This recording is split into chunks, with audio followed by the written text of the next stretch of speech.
Lamentavelmente, só na disputa eleitoral se sabe de algumas trapaças de políticos que não merecem o respeito do eleitorado. Repito, lamentavelmente, porque os políticos não deveriam ser coniventes com crimes de grande ou pequena monta. No curso desta campanha para a eleição de prefeito e vereadores de Fortaleza e demais municípios cearenses, pelo acirramento da disputa em Fortaleza e em Sobral, também há acirramento de disputa em outros municípios. Mas nós estamos nos fixando nestes dois, porque foram deles que saíram as informações mais cabeludas sobre crimes eleitorais e confirmação de conivência. Pois bem, pelo acirramento da disputa pelas prefeituras de Fortaleza e de Sobral, viemos a saber de crimes de nepotismo e da fraude da aposentadoria por invalidez. Ambas já foram tratadas aqui neste espaço. O nepotismo do deputado federal André Fernandes, candidato a prefeito de Fortaleza, que na propaganda eleitoral aparece como um político sério que, com o nepotismo cruzado, emprega no seu gabinete a mulher de um vereador de Fortaleza, no caso, o inspetor Alberto. Muito falante aqui, valente, demonstrando ser um homem muito sério, esse vereador inspetor Alberto. E o inspetor Alberto, no seu gabinete na Câmara Municipal de Fortaleza, devolve o dinheiro que André paga à mulher dele. André emprega no seu gabinete de deputado federal a mulher do vereador inspetor Alberto. E sabe quanto ela ganha? R$18.000. Em compensação, o inspetor Alberto devolve esse dinheiro, empregando a mulher do André, empregando no seu gabinete aqui na Câmara Municipal de Fortaleza, a mulher do André, aquela que aparece na propaganda eleitoral pedindo reza para o seu marido, a mãe do André, a irmã do André e o cunhado do André. Lamentavelmente, repito, só agora o capitão Wagner tenha feito essa denúncia do nepotismo. Do mesmo modo, só agora, pela ameaça de ser derrotada na disputa pela prefeitura de Sobral, ser derrotada a candidata que a deputada estadual Lia Gomes apoia em Sobral, no caso, a ex-governadora Isolda Sela, que está ameaçada de perder a eleição para o deputado estadual Oscar Rodrigues. Só agora a deputada Lia Gomes denuncia a imoralidade da aposentadoria por invalidez em 2004. 20 anos depois de o deputado Alcides Rodrigues ter conseguido essa aposentadoria imoral, porque como professor da UVA, porque inválido ele nunca esteve e não está. Capitão Wagner e Lia Gomes, embora tenham trazido os dois crimes ao conhecimento da sociedade, são merecedores de reprimenda, pois por muito tempo foram coniventes. Eles não tomaram conhecimento desses crimes só agora. Com certeza, a deputada Lia Gomes sabe disso há 20 anos. Se não há 20, há mais de 10. E nunca denunciou. Até porque não tinha no seu radar a possibilidade de o Oscar Rodrigues estar ameaçando o controle político da sua família lá em Sobral. Repito, Capitão Wagner e a deputada Lia Gomes foram coniventes. Só agora denunciaram os crimes. E, embora tenham denunciado, merecem reprimendas, porque só denunciaram por conta da disputa eleitoral. Se no caso de Oscar Rodrigues não estivesse apoiando lá em Sobral a candidata Isolda Sela, duvido muito que a deputada Lia Gomes tivesse trazido esse caso à tona. Idem com relação ao capitão Wagner. Se o deputado federal André Fernandes estivesse apoiando a candidatura do capitão Wagner, também duvido muito que ele trouxesse esse crime a público.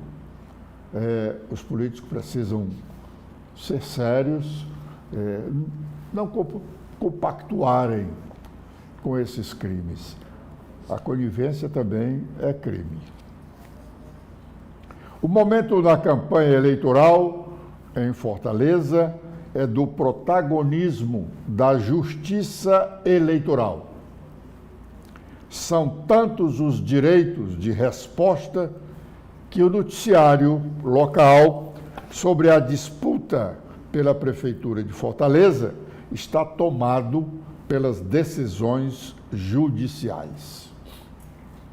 Não cabe aqui nenhuma crítica à Justiça Eleitoral pelo seu protagonismo, pois ela é reclamada pelos próprios candidatos que, sem preparo para a apresentação de propostas factíveis para o governo municipal, ficam se digladiando, sobretudo no espaço nobre do horário eleitoral, ficam se digladiando com picuinhas.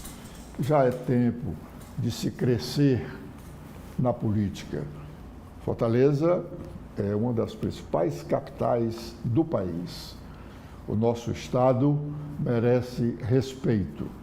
A justiça eleitoral é protagonista porque os políticos, por falta de preparo para discutir as suas propostas, estão discutindo picuinhas e vão à justiça eleitoral para ela inibir que um candidato agrida o outro.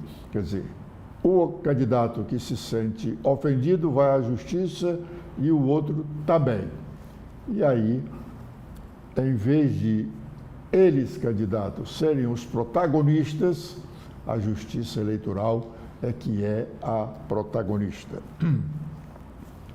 Como já registramos neste espaço, a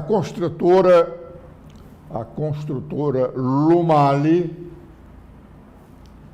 atrasou a conclusão das obras de construção do novo plenário da Assembleia Legislativa. Ontem nós publicamos no blog do Edson Silva e as senhoras e os senhores telespectadores podem constatar aí as fotos. A construtora deveria ter concluído a obra na semana passada. Não fez e assinou um aditivo com a Assembleia, prometendo entregar a obra em meados da segunda quinzena deste mês. Há quem duvide que ela o faça. A construtora, não sabemos por quê, está escondendo a obra. Escondendo a obra. Todas as informações que se tem sobre a obra da Assembleia, desse novo plenário, que está sendo construído sem licitação, e a construtora quer justificar a não licitação como se coubesse a ela justificar. Quem justifica a não licitação é o poder público.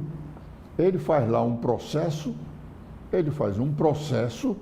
justificando por que não vai fazer licitação. No caso do prédio do Tribunal de Justiça, que também foi uma obra de responsabilidade, ela disse que já concluiu a obra. Até recentemente, quando nós publicamos uma matéria sobre a obra do Tribunal de Justiça, o portal da transparência do governo do Estado não dava a obra como concluída.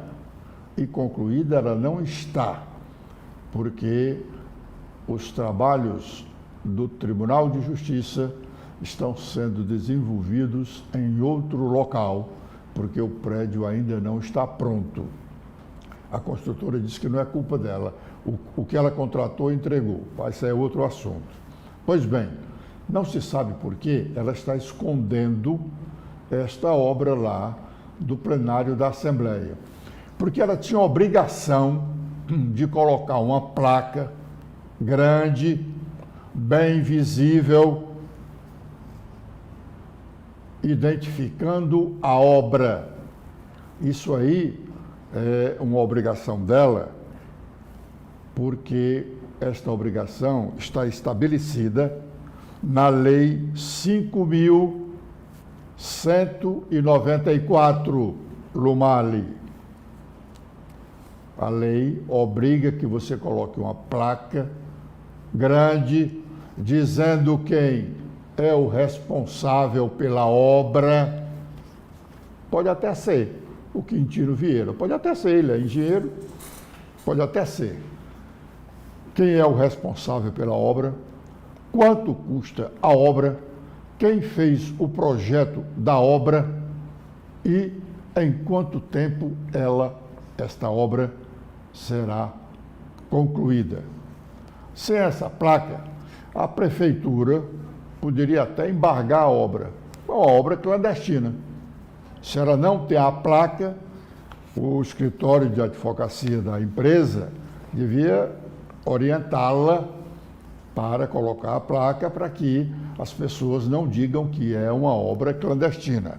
Na verdade, não é uma obra clandestina, porque as informações que a gente busca lá no portal da transparência, as poucas pessoas que procuram informações lá no portal da transparência ou acompanham as edições do Diário Oficial, veem lá as publicações obrigatórias. O poder público tem a obrigação de publicar. A Assembleia tem publicado.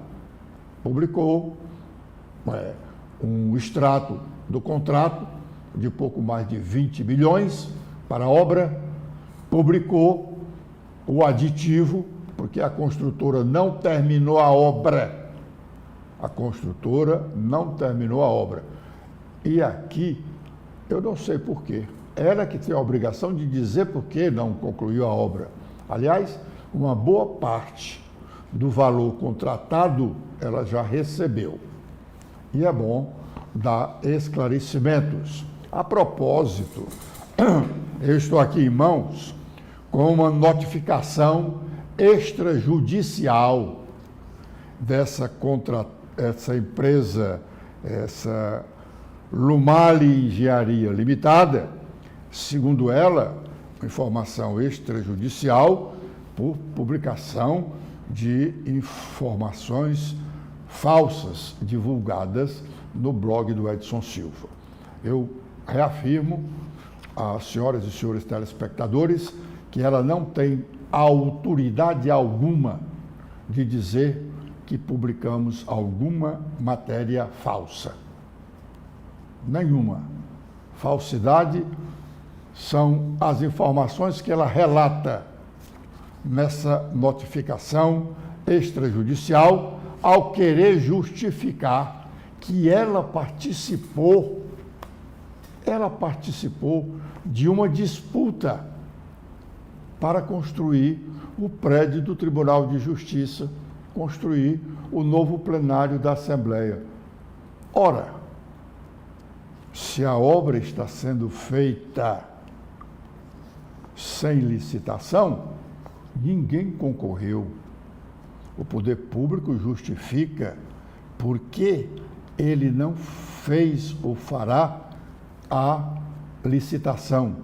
No caso aqui, foi a necessidade urgente de fazer a obra lá no tribunal e o próprio plenário da Assembleia. E nesses casos, o poder público é que faz um processo lá sem interferência de nenhuma construtora.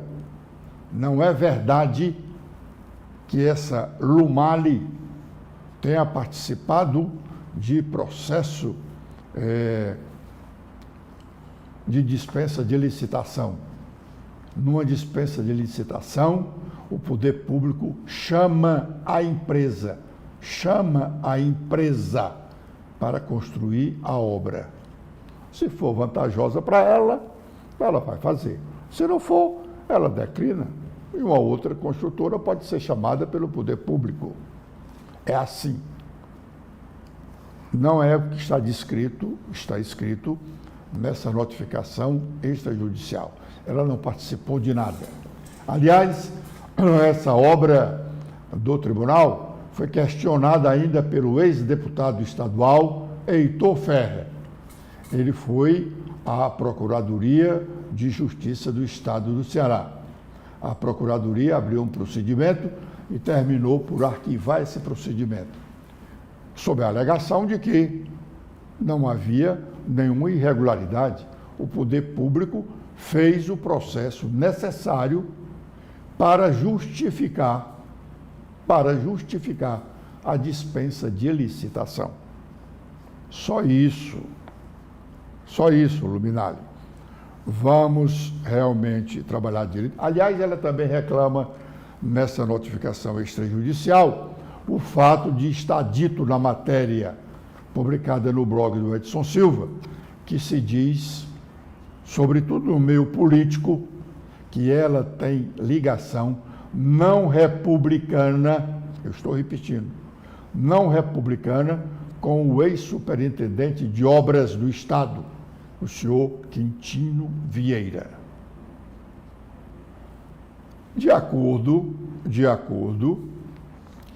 com o que dispõe o artigo 5º da Constituição Federal e o entendimento do Supremo Tribunal Federal, nós não somos obrigados a